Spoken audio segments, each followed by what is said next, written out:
Welcome, everybody. My name is Brian McGrory. I'm the chair of the journalism department here at Boston University's College of Communication. And it's my pleasure to welcome you and to moderate today's discussion, integrating AI with journalism. Today's event is part of our series of virtual events we call COMtalks, which feature topics and experts in advertising, film, media science, public relations, television, and journalism. Our conversation today will be recorded and available to watch later online at COM's YouTube channel. The emergence of artificial intelligence systems challenges every industry, but none more so than the field of journalism, which, as we all know, has already been severely disrupted. Disrupted being a polite word. On the one hand, AI offers reporters, editors, and producers the ability to produce stories quickly and with more depth.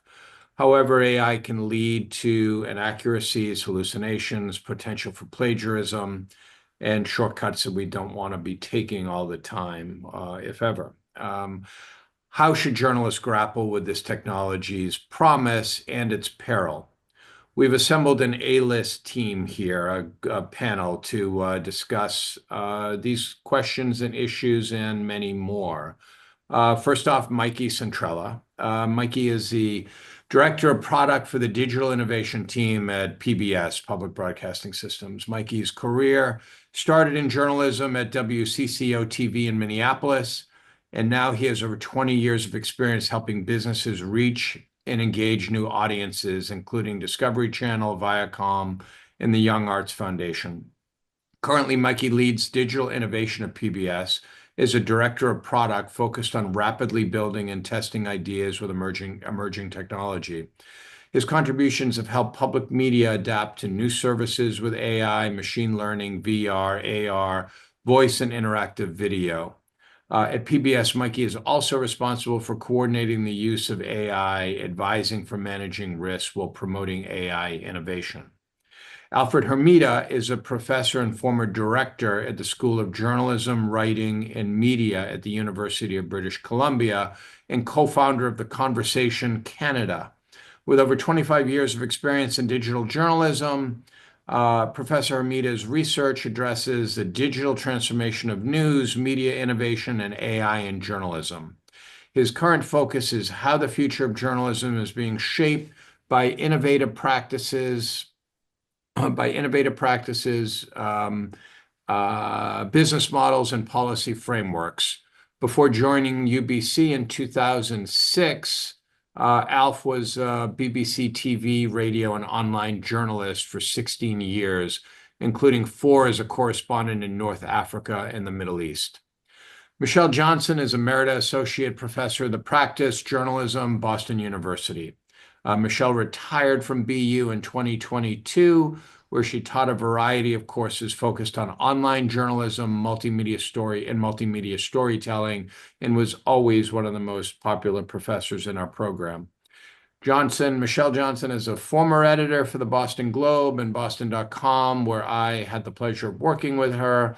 Michelle is the recipient of numerous awards in the field, including a Columbia University Distinguished Alumni Award, the Online News Association's Rich Jaroslavsky Founder Award, and Educator of the Year by the National Association of Black Journalists.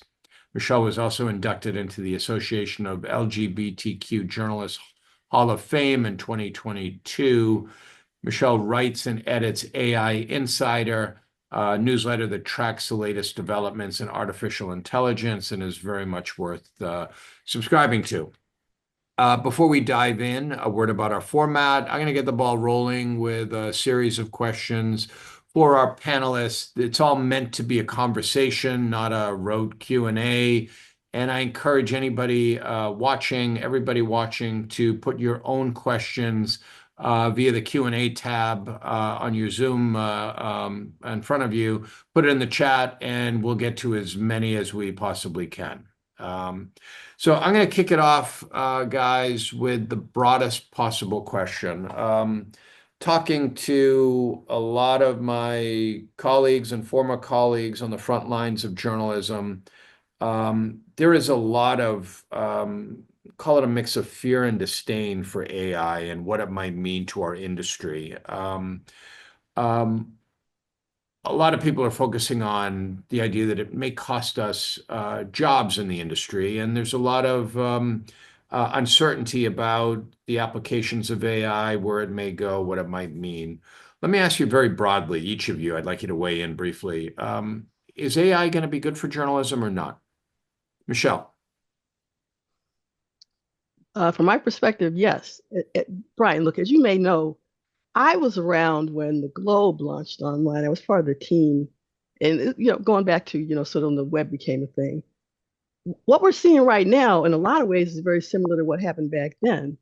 There was a lot of fear and loathing. I know that because I was on the side of the loathing coming at me. But what I also understood was this stuff was just going to end up being tools. These are tools that are just going to become part of people's daily jobs. So I'm not worried about this at all. I know from having seen what happened before where we're headed. So despite all the hand wringing and carrying on, I'm kind of looking forward to seeing, where this is going. Because Great. I don't have the doom and gloom aspect about this. Great. Appreciate that. Professor Hermida, you agree or disagree with that? I'm with Michelle on this, having been, one of the early pioneers in moving from radio, TV, and online. But I would say, journalism has been here before. When radio came along, newspapers were terrified because they thought radio would steal their audience, and radio stations were limited in terms of what they could do. So radio was seen as the death of journalism. TV came along, that was the death of journalism. The internet came along, that was the death of journalism. We've been here before. Journalism has always changed and will continue to change. And so I see AI as the latest iteration here. And for me, it's not whether AI is good or bad, it's more how we use it in journalism. What do we use it for? When we've seen these new technologies come along, they've led to new story formats, new ways of telling stories, reaching audiences that we didn't reach before. All of those opportunities and challenges are ahead of us. Great. Mikey, you come at this from a broadcast perspective. Do you agree with these guys? Totally. And actually, I feel like media companies, publishers, we've already been using AI for the past few years, just more maybe simple versions, automations, prediction tools, things like sentiment analysis, finding those trending topics, understanding more about them, or transcribing interviews. You go out and do person on the street interviews. You've got a lot of logs that audio needs to be transcribed. And then, of course, recommendations. You've seen recommendation engines on the video platforms such as PBS and other ones. So we've already been using AI. I think really what's shifted here is generative AI has been come into consciousness a few years ago, and that's where a lot of the concerns and a lot of the hype is driving us into different directions. But I've seen some research from Reuters Institute last year that says that audiences are actually comfortable with AI in journalism, but generally when it's more behind the scenes, right? Where the delivery of the news in new formats and makes it more personalized for those individuals, audiences are okay with that. And so I think it's good for journalism to use AI for efficiency in ways that make their jobs more effective, as so long as, again, they're being transparent and putting the right guardrails around it so that it can really make the experience better for readers. I think, just a little bit more on this, looking at some of our fellow organizations that work in the field, like New York Times and Wall Street Journal, they've been using it for investigative journalism. And I just noticed on Washington Post the other day, they've got Ask the Post AI, which is essentially more like a search engine, but it does a search engine with a summary.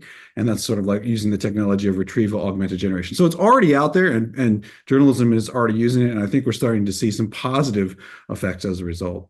Well, that's very interesting. So let's stay on this point for a moment, if we could. What are you, all three of you, seeing is the most promising applications of AI across the industry? Mikey listed a few here. Alf, what are you seeing? Well, I think we certainly see being used to enhance what journalists do already. But I think that's both an opportunity and a risk. Largely, the uses we're seeing of AI in journalism are very utilitarian. It's about finding efficiencies, it's about doing cost savings, it's about audience reach, it's about doing what we already do, but maybe faster, cheaper, better. But we're not imagining what else can we do. So again, if we think of the early days of radio, radio was like print stories being read on air. And then radio evolved into its own thing. And I think the challenge here for journalists and for us is to think, what can we do with AI that isn't just doing what we already do, but better, faster, and cheaper? What are the new ways we can imagine, new ways of journalism, new ways of storytelling that are beyond what we already do? Well, do you picture, and Michelle, I want to get to you in 1 second, but do you picture like a scenario in which, look, local journalism, community level journalism has been demolished in the disruption in the industry. Do you picture using AI tools to be able to get transcripts or take in videos of local meetings, city council meetings, select board meetings, that kind of thing, and actually produce an AI written story on meetings like that? Or is that taking this a little too far? Well, I think that's certainly something we should think about. Certainly, you can't have a reporter going to every single meeting or all the documents produced by local councils. So could you have AI-generated summaries? And the important thing here is being transparent with your audience, saying, this is done through our AI engine, but that AI engine has been trained by journalists working with technologists. This, I think, is the key difference. Here in Canada, the Globe and Mail has its own algorithmic recommendation system. And what makes it unique in some ways is that it was trained by journalists in how to think. So if you can have an AI engine that's trained by journalists how to cover local councils, how to cover local meetings, and potentially generate that material, that might be one option going forward. And being transparent with your audience to say, this is generated by our AI tool that we've trained and embodies the editorial and ethical values of our news organization. Great. Michelle, what's your take Yeah, on? look, I have to agree with Alfred. The key things are that there's always going to be a human component involved in this. And I think, that's the realization that we need to come to. And I think that newsrooms need to figure out it cannot be, some bot pretty much running the show. And I think that, journalists are skeptical enough about this for that to happen. People are figuring out, okay, well, how do we sort of, build this into our current workflows? And it's funny that you brought up the local stuff, because one of the projects that I've been working on over with the Computer and Data Science Center in my copious spare retirement time is a tool for small newsrooms to edit stories using AI. I'm talking about newsrooms that have maybe one reporter and one editor, who could use that kind of help to get those stories out. So, there are multiple ways that this could be, useful in that scenario. I've spent a lot of time in the last year and a half doing talks to both newsrooms and industry, and also, in the academic world about this. And the key things I'm hearing people talk about are they're using it, to sort of do analysis on large data sets. They're using it for audience engagement, to figure out, who's looking at their stuff and why. The kind of stuff that Mikey's talking about. So like we were saying, it's already being used in multiple ways. So I think, as I said, we're going to be looking at this a couple of years from now, and it's just going to be another tool like Google. We were all freaked out when Google came along, but these days it's just not that big a deal anymore. And I think I honestly think that's where we're headed. So let me push back on you guys, because you won't push back on each other. It's one big Okay, here. go for Okay? it. Go for it. You all talk about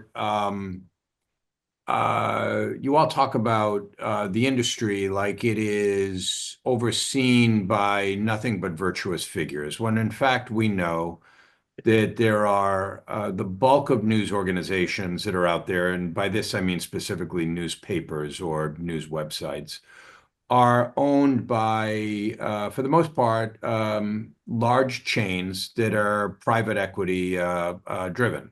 And these people are not sitting around saying, this is so great, we're going to make our journalism even better. What they're saying is, this is going to be a tool to help us save more money and create more profits for our shareholders or our private equity partners. So, Michelle, when you say that there's always going to be a human component involved in it, it's not going to be a group of bots or a bot. I'm not sure I agree with that. I think there are a lot of people who are saying out there, all right, how do we figure this out so that we have a largely AI-driven news organization that doesn't require labor costs? Are you not worried about that, any of you? Look, yeah, look, are there going to be jobs lost? Absolutely. There's absolutely no question about that. And it's not just in journalism, across most industries, but there are going to be other opportunities that open up.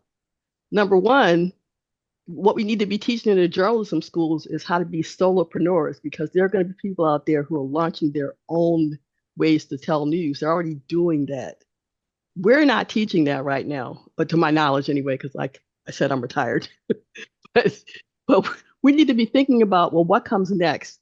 How do we prepare our students to use these tools to be able to continue to produce journalism in different ways?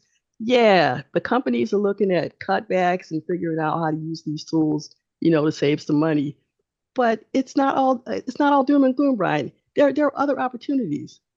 We got to keep an eye on that. No, I'm not saying it's all doom and gloom by any measure. I'm just saying it's not all Okay. bunnies either. And No. all I the bunnies agree. are It's good. not. And you guys I are agree. acting like this is fantastic. Mikey, weigh in here, I would just you? have some data to share. And I don't know which platforms you're using today. Lots of folks are probably aware of ChatGPT, but another popular one is Anthropic Claude. And Love two Claude. yeah, Love dude, Claude. I'm a big So fan. Yep. let me just make a point here.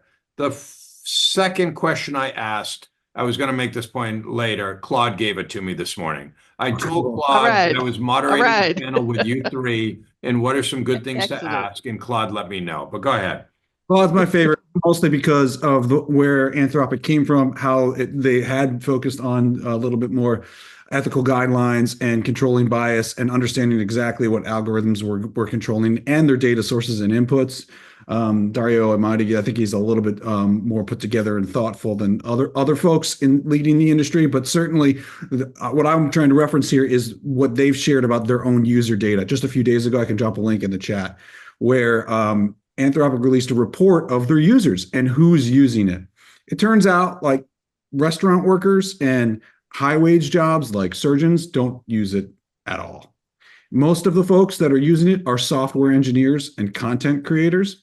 And they're not using it all the time, right? So to say that it's replacing jobs, it's just not there yet, right? People aren't actually using it to do the jobs of other people, especially not journalists, especially not video creators. Now, video creators might be using the tool to help them create that background or that effect or that matte for their video, but they're not necessarily replacing a video creator with a robot video creator. So I think that's really important to just keep in mind. The robots are not taking over our jobs, despite all this hype. We're 2 years in. Most people are using these things to ask questions, to bounce ideas off of them, to come up with new ways to sort of think differently. You used it this morning to come up with questions for us, right? But you're not using it to do your job per se. Yes, that was a part of today's job for you, but it wasn't all of your job. It was just a very small portion of it. And so I don't see these as replacements. I, like Michelle, see this as a tool that we can all effectively use. And yes, maybe I'm being too optimistic here, but at the moment, I'm not seeing lots of jobs being lost. In fact, if anything, I'm seeing it give rise, again, back to creators. Now creators with low budgets who don't have access to all the edit suites and tools can actually do more with the help of some of these tools. And so we get new voices, we get new creators in the conversation and creating more media in a different way. And that, I think, helps expand our culture of thought. This is And, great. and Mikey, oh, sorry. No, I was just going to say, don't apologize for being optimistic. I'm in journalism, so I'm just not accustomed to it. Well, But wait, let But me give you some Brian, examples of why I'm saying what I'm saying. In my copious spare retirement time, I've been curating the innovation track at the National Association of Black Journalists Conference every year. The people who come into the room who are most engaged with this are the folks who work in PR, marketing, and advertising. They are the ones that have been using this stuff to write press releases and report. The journalists come in and they're all nervous. The folks who work in the other industries are like going for it. So I can see that there's broader applications to this than we're actually seeing just in our little universe. So I'm less concerned with it not being used or taking people's jobs because I can see them using it as a tool in what they do in other industries. I know this is going to happen in journalism at some point. So Yeah. that's why I'm kind of where I am at this point. So let me go But back. Brian, let me just step in there to your point. So what you see when you have new technology is two trends. There's substitution and there's complementarity. And I think here with Gen AI in particular, it's less think of jobs and think of tasks. National news agencies are using AI to write local versions of news stories at scale.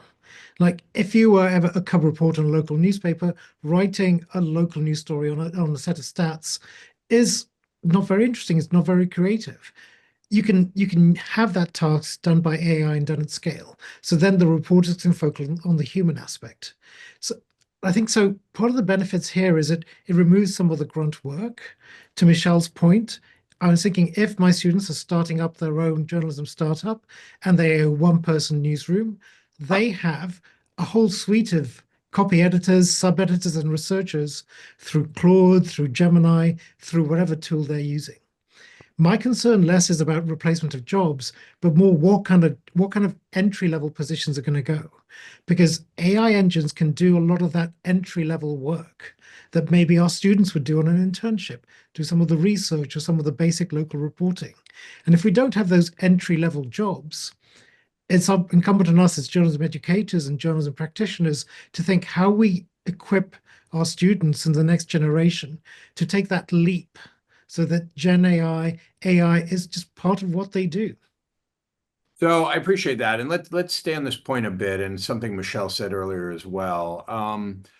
What should journalism schools be doing in terms of readying our students for an AI influenced future? Because, to be blunt, go back a year when, I mean, this thing has come on really strong, really fast in terms of suddenly being apps on your phone. I mean, a year and a half ago was nothing like that. And a year ago, everyone was saying, in journalism schools, well, what we do is we teach you not to write like robots, so we're better.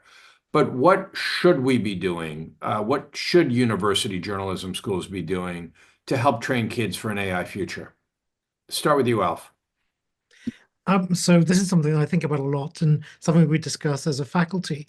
I look at it in terms of similar to when social media came along. We weren't teaching social media.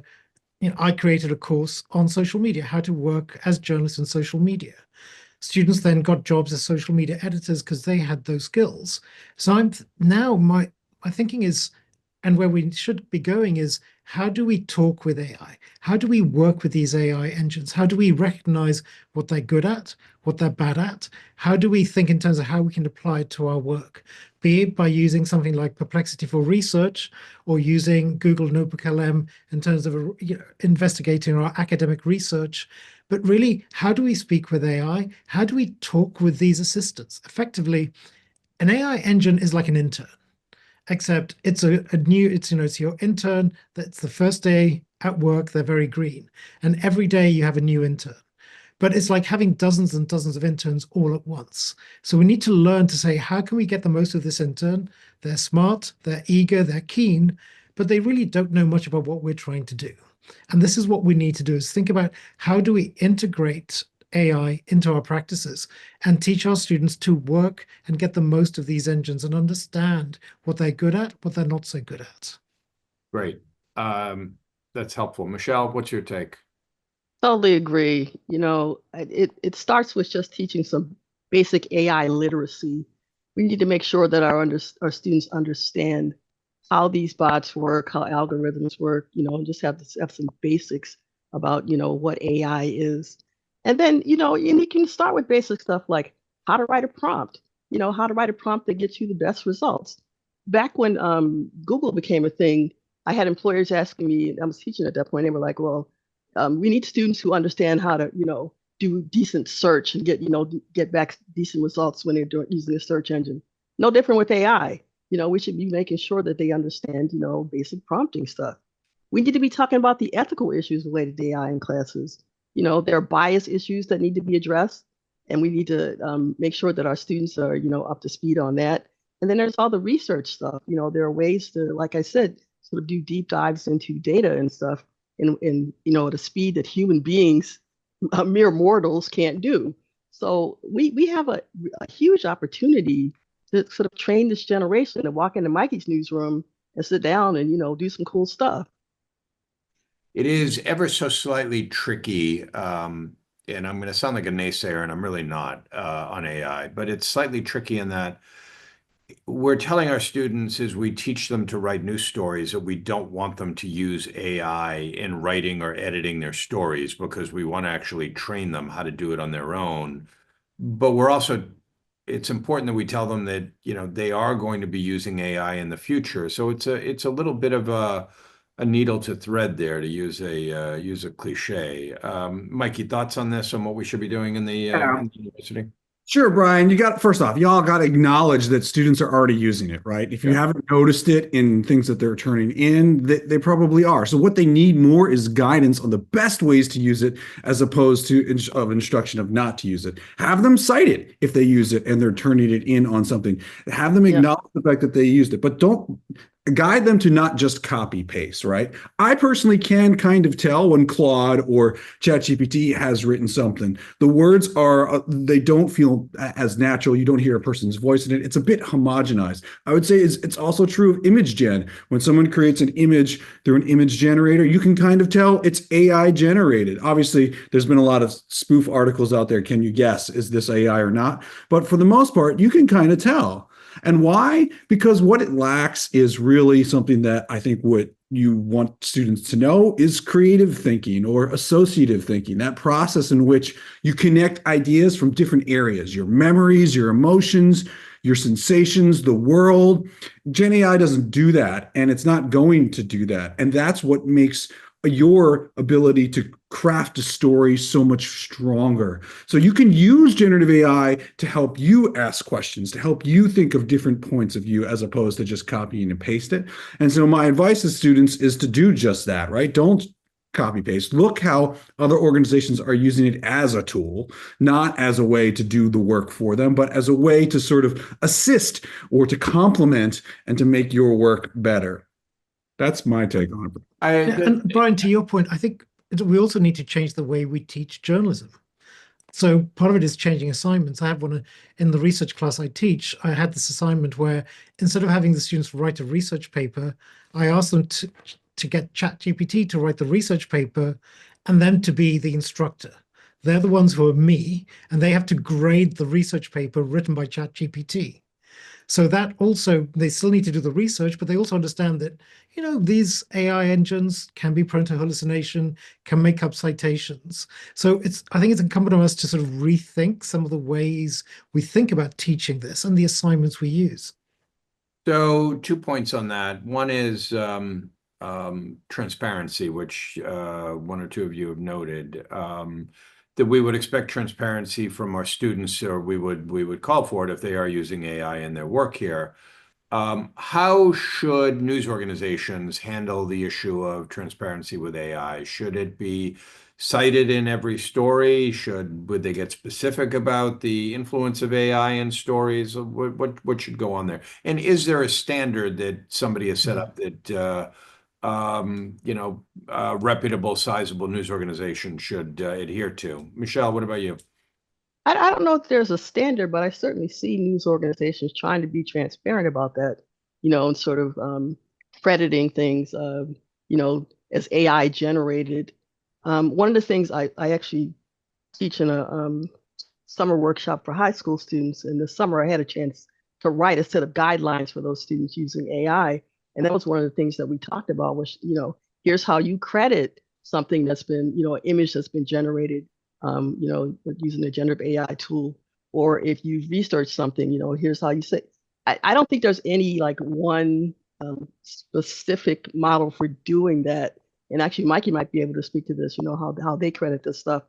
So it's sort of across the board. But the key thing is to communicate to them that you have to disclose this no matter what. I don't care how little you used it. Make sure that people know that you use this tool to produce this story.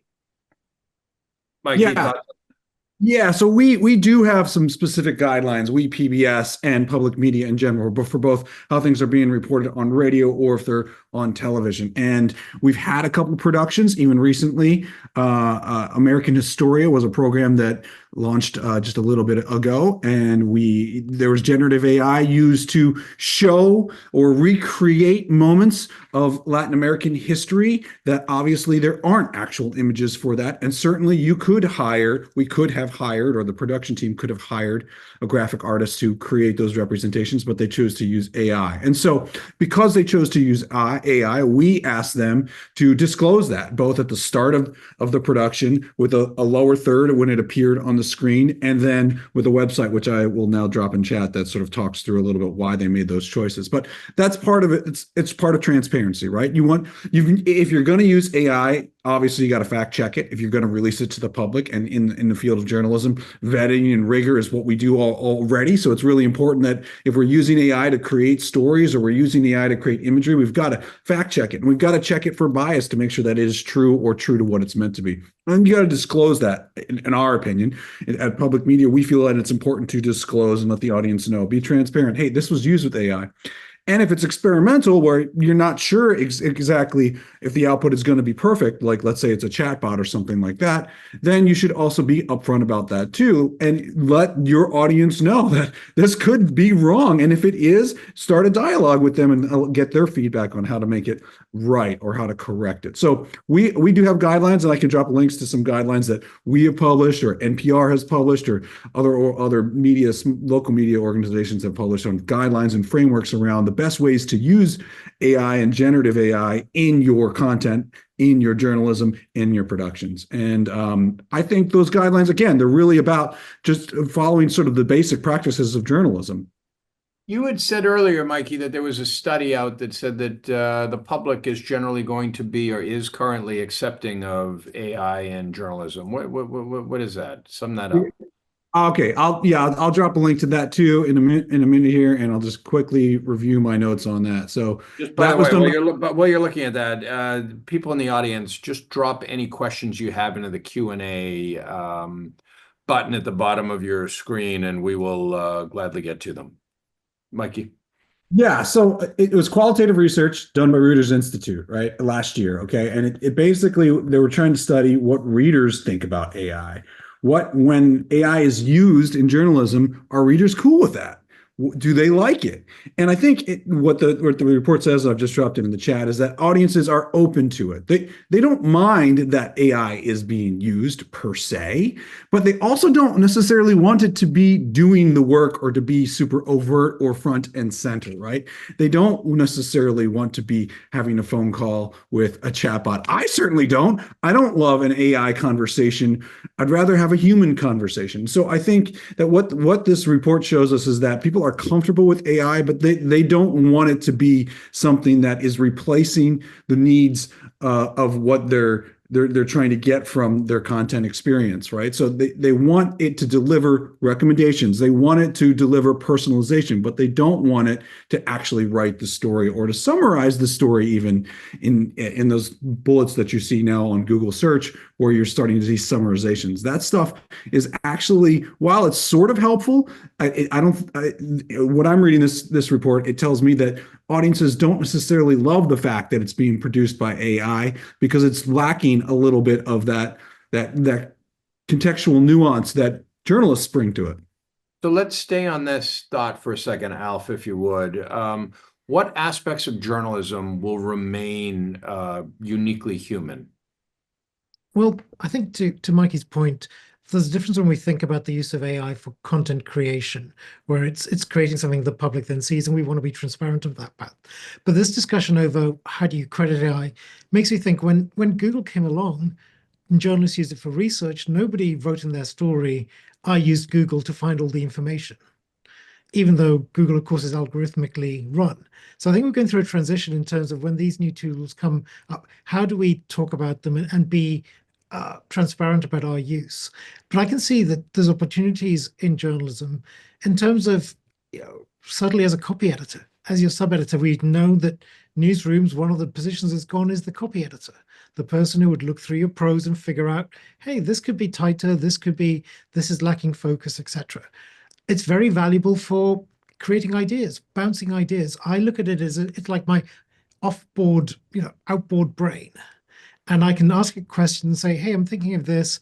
Am I on the right track? Are there any gaps here? Really thinking through ideas. So I think as a journalist, it can be very valuable in terms of getting through those ideas. And then once you have that, I do an exercise in class with my students where I look and say, okay, tell me all the working groups and committees in the local council. And it comes up with working groups that nobody has ever heard of. And then I can use, in this case, Perplexity, to give me the members of that group. And suddenly I can find somebody who's working on a very specific issue at a local government level who never is in the public eye, but might actually be able to shed some light on a particular issue. So certainly in terms of ideation and research, this will be invaluable to journalists. Brian, can I say something about that? Yeah, absolutely. Which is, until they create a robot that can go out on the street and do what we used to call a man on the street, there will always be a human being who has to go out and interview people in person. It's going to be hard for me to use ChatGPT to do that. I could go out and hold my phone up and let ChatGPT have a conversation with somebody, but that's not the same as me sort of going out, getting eyewitness reports and talking to people directly. That part, I think, is not going to change. Other things may, but that's one that's not. So until the robots get out there. But until robots get out there. But, Michelle, as well as I do, you hear the phrase scraping all the time. And is there some news organization owner out there right now who's figuring out how an AI bot can scrape social media in a given community and present news in that community? And is that a good thing, or is that something that should be, very much done by a human being who is reading social media and determining what's important and not scraping it and just letting it all out? Mikey, it's a collaboration. Okay, Mikey, thoughts on that? Or there is actually that same thing happening right now, and so it's already happening in the middle states here in America, and I can send a link later after I find the link to it. I would say, again, like that could provide some value, at least like in a newsletter where you're trying to read about local alerts and local stories that are being pulled together, and that might be helpful, except that it may also be inaccurate. And maybe that person who owns that aggregator is doing it for not altruistic reasons, or perhaps they're doing it for monetary reasons, and they're just trying to find a way to get more clicks to their website so they can sell ads. And so they've created basically a clickbait site, if you will. That concerns me, right? That's a model that exists already right now. It has existed for the past 20 years since the internet, where there's lots of things on the internet that aren't true, that just drive portals for people to go to and get revenue for ads. And so I think we do have to be a little bit concerned if we are trying to figure out how to use an AI tool to aggregate, summarize, and pull things off social media stories that may not be true, may have been created with AI themselves, and then send that out as if they are. But I can say that exists now. I'm aware of it, and we certainly are not doing it, but it is out there in the wild, and that is a little concerning. Okay. And Brian, if I could step in there. So again, journalism is always this tension between profit, public interest, and power. There's always that tension, what's the motivation behind it? And, clickbait, sensational stories existed before the internet. I come from the UK. We have some very sensationalist tabloids that skirt the barriers of what is journalism and what is fake. So we've been here before, and really it's the motivation. Are you doing this to serve the public, to serve that local community, or are you simply using AI for profit, to maximize your commercial return, regardless of whatever you're churning out? But this was sort of my point, Alf, 20 minutes ago, when I said, I guarantee you there are private equity partners somewhere gutting a news organization even further and banking on AI supplying enough sensational short stories to bring in clicks that will make them more profits. And that's not an indictment of AI in any way. It's just something to be concerned with as we move forward. Michelle? Yeah, definitely. Yeah, there's no question. People are, where there's a buck to be made, people will step in and try and do it. But again, I have to point to the fact that we have an opportunity to kind of address that by, educating people who can go out and build other types of models for doing this. Yep. And I'm hoping, okay, I'm retired. I hope you guys will continue to do that. Let me filter in some questions from the audience, which are very good. Ryan asks, I remember reading that Sports Illustrated fired its entire staff last year in favor of articles written by AI, but later hired back some of the editorial staff. Was that overhyped? If not, is that something that can happen or has already happened at other publications? Mikey, any thoughts on this? Are you familiar with this, or are any of you familiar with this? I'm not that familiar with it, but layoffs happen all the time, especially in for-profit organizations where they're trying to, at the end of the quarter, meet a certain bottom line for shareholders. Like that's just the norm. And the new administration is trying to do that right now with our own federal government workforce. But I'd say that there's been examples of this, and I dropped a link to something that Zach Seward from New York Times shared last year, where there were a couple examples of this happening at other organizations as well, where they started to use AI to write articles, and they had to walk that back because the stuff that was being reported wasn't accurate, and it was actually factually totally wrong. And for certain sites, that can be a huge problem, especially anything that has to do with reviews or anything related around trustworthiness. So I'm not familiar with that exact example. Is anybody else familiar? No, I don't know that specifically. Let me repeat the word collaboration. Okay. The best use case for this stuff is a human being and some sort of AI tool. The technology has not reached the point where it can just run on its own. And anybody who's thinking they can run a newsroom just on AI is delusional. That's it. Yeah. I mean, you can't make editorial decisions about content for new productions. AI can't make decisions about sensitive or controversial content. They can't make decisions about if this is appropriate or ethical. They can't make what Alfred was saying about business interests for your integrity, your public trust, plus the revenue. It doesn't do all of that. It can't think like that. So common sense, collaboration. Not yet. Not yet. We'll see what happens later. Mikey, the Globe and Mail with its AI recommendation engine, it runs 99% of its properties. It's used by Advance in the US. It's used by 7 West Media in Australia. And it basically it basically decides where stories go, but it also manages paywalls. So it is making business decisions in terms of how can I maximize my subscriber base. But I think what's different there is their engine was developed by technologists and journalists. The newsroom were integral to the values built in that technology. So I think for me, it goes back to what are the values built into these systems? And if Brian, my concern would be that all these systems don't involve journalists. Journalists are not there saying, this is how we need to assess information. This is how we build audience trust. So there's an intriguing note in the Q&A from Anne who says, a summary of the school board meeting generated by AI is no replacement for a reporter at the meeting asking questions and forcing elected officials to respond to the voters. So look, I agree with that 100%. I think, though, another question to ask is it better than having nobody at the school board meeting? Because that more commonly is what's going on now. Would you be comfortable with that? I think in some ways, think about it this way. If you're solopreneur and you're running that website, having AI generate a report of the school meeting might give you leads and ideas to, okay, I'm going to do a follow-up because these issues came back.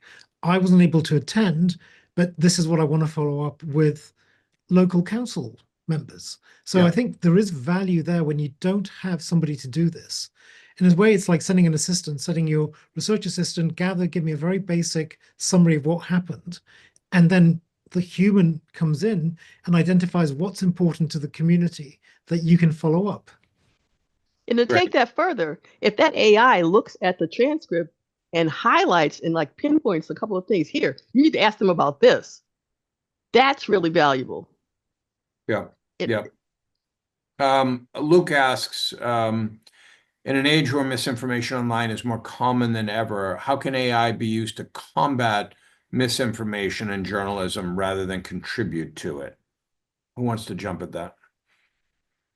I have one example that I can call to right now, which is called C2PA, which is like a watermark that you can put on mostly images and video. And again, I work mostly in video, but you can put a watermark to say that this was produced by us. This was produced by these journalists. This was produced here. It essentially shows all the provenance or the content authenticity of that exact item. You can think of it sort of like the alt text of an image, but it exists on that image forever, and it's backed on a blockchain. And many organizations, the big tech firms, are getting behind this as a way to prove that authenticity of content. There are some areas where this credential gets stripped out. It's called C2PA. But for the most part, it is a good effort to show that if an organization like my own wants to put this watermark on our images, it proves that we created this, our journalists produced this, and now it shows to the audience that level of transparency that's needed. It also shows to AI models that might be scraping this and wanting to train against it that this is the authenticity of that image. And so the model will have to either respect that or not train on it. So that movement is happening in terms of getting a lot of different big tech and different organizations to utilize the C2PA credential. But at the moment, it hasn't been fully adopted. However, there is some progress there. Yeah, and I have to give a shout out to Adobe actually for trying to push that forward. They did a presentation in one of my sessions at NABJ this past summer about how they're trying to implement that so that you can sort of trace an image. In fact, right before we jumped on this call, I got an email saying that Adobe had dropped their new video generator. So for 20 minutes before we got on this call, I've been playing around with that. The thing about the Adobe products is that they have trained their models on stuff that they have the rights to. So, when you're looking at something from them, that it's not, fake, or that it hasn't come from, someplace that it shouldn't have come from. So there are companies actually working on that. But is there bad stuff out there? Yeah, no question. I see it every day. So this is obviously coming fast and furious. And when you ask people to remember their lives before the iPhone or the smartphone, they'll think back to some period of time when they had a BlackBerry or a flip phone or both. And then their memories get real hazy on what life was like before Wordle and connections and all of that. And I loved my flip phone. That thing was fabulous. How far are we from being so used to AI, being in every part of our lives and in the industry that we all cherish, that it is going to be hard to remember what it was like to not have it? Are we a year out? Are we 3 years out? How quickly is this going to come on us? I think when you look back at the history of technology, you see with every new technology, the pace is faster. So the internet took, 20 to 30 years? Social media took a decade, maybe just over. Gen AI is going to be faster than that. I think it's going to become part of the fabric of our sort of information space and how we use devices. At the moment, chatting to Siri or Alexa is more a pain than a pleasure. But once these systems are there, we will just get used to it. It will just become part of the fabric of how we operate in the world. And when I look to my students, I look to them and say, they are the AI generation. This is the workplace they're going to enter, be it in journalism or elsewhere. So it's just going to be part of what they do.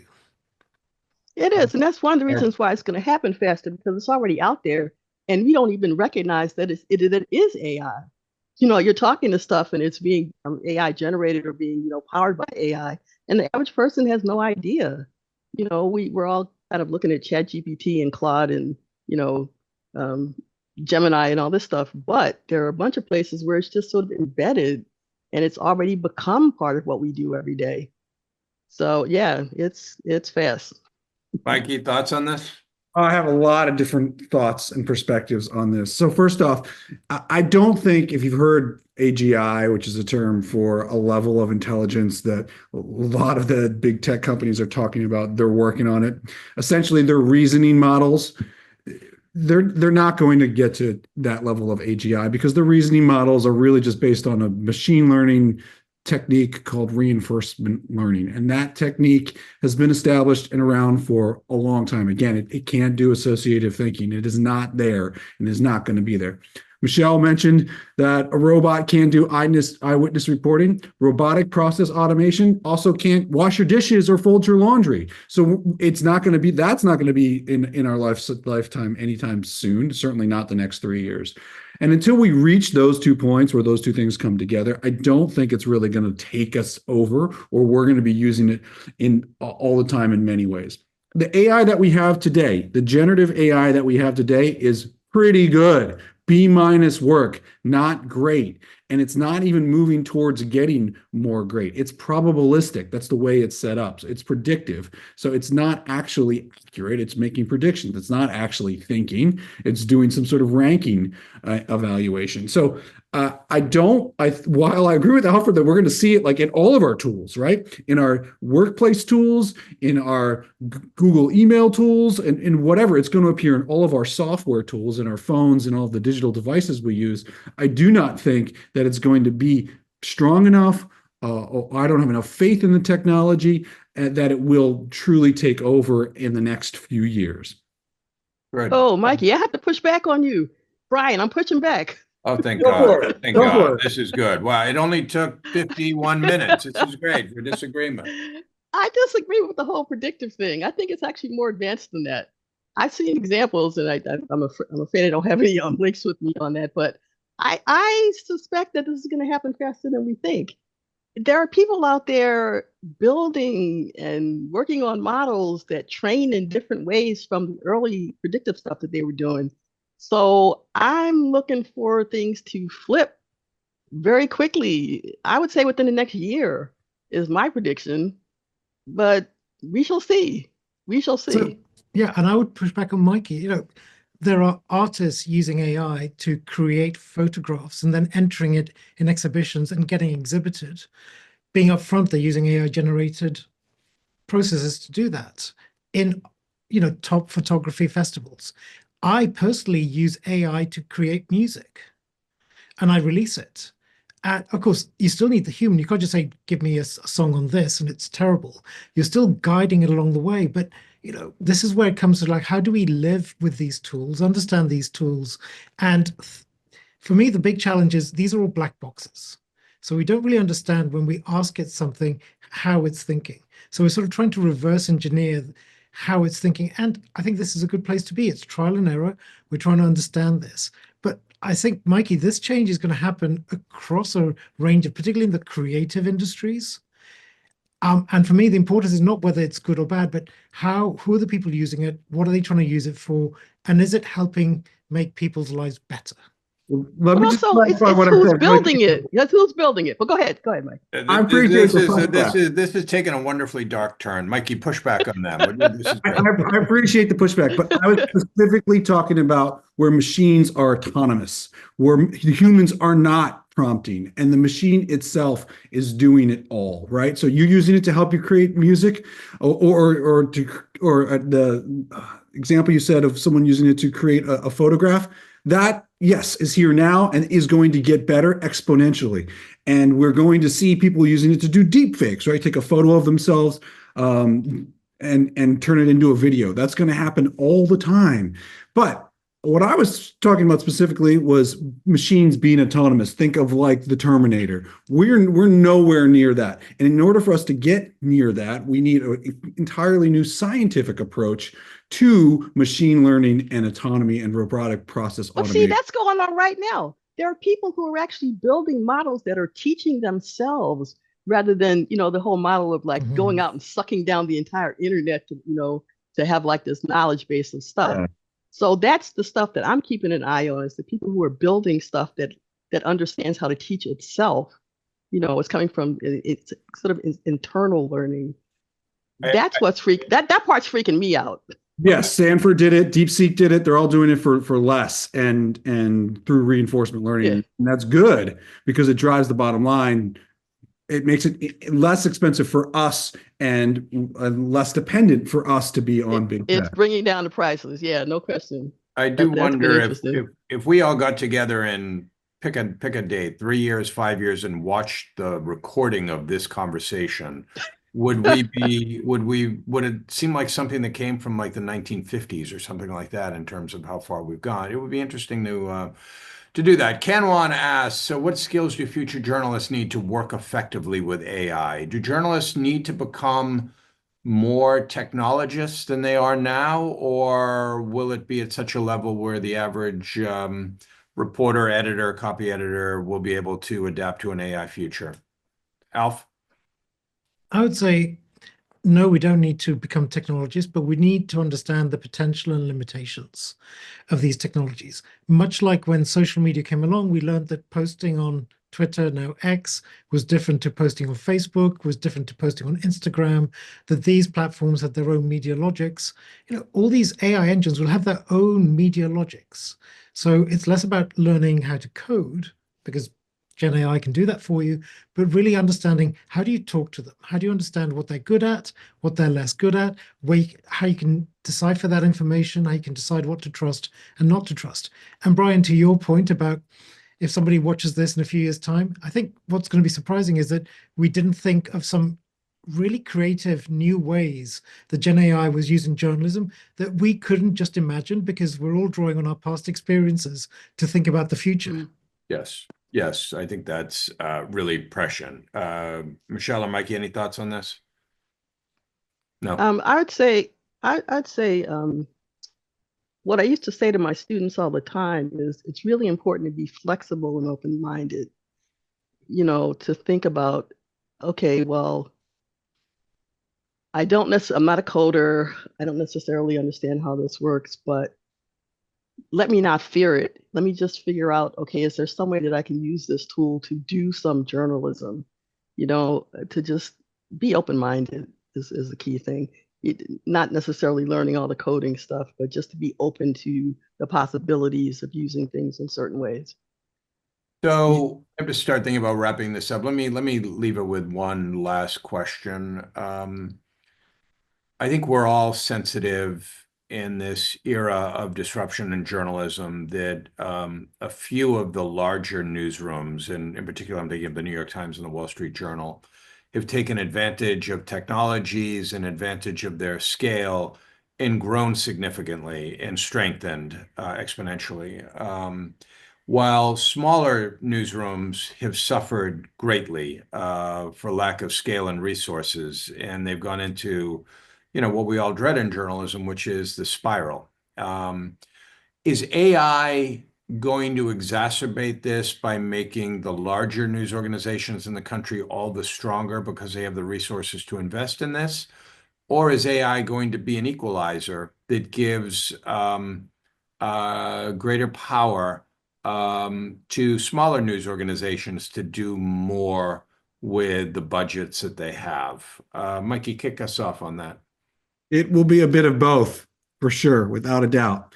I feel like there's a lot of really creative stuff happening within the public media space where there are very small teams at some of our stations around the country that are using AI and the AI tools at hand right now to figure out where they have gaps, use this technology in creative ways to assist them to either create things that might be content oriented, or maybe just things that they do internally at the office and speed up their workflows.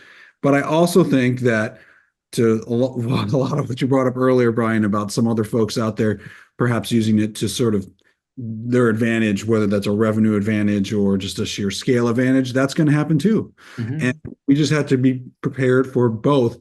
And the way to be prepared, or my advice to be how to be prepared, is again to think about what this can do really well, which is recognize patterns, summarization, and create workflow solutions to be your clerk, to be your coach, to be your creator, and figure out where that fits in with the work that you do or with the work that you do with your audience.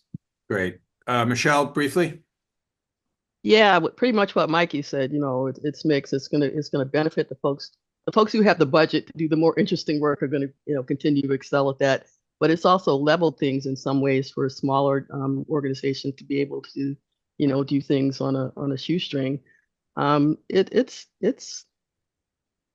I don't know. It's interesting where it's headed, but I'm very optimistic about where things are headed, because I feel like, the tools are out there to help these smaller organizations that have been struggling for so long.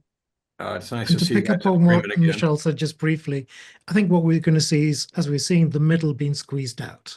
So if you're big and have the resources, you can do this. If you're a solopreneur, suddenly you have available all these resources. It's the middle. And this is a trend we've seen happening over the last 10, 20, 30 years. The middle being squeezed out of journalism. Great. That brings us to the hour. Alf, Mikey, Michelle, I really want to thank you. This was a truly enlightening conversation.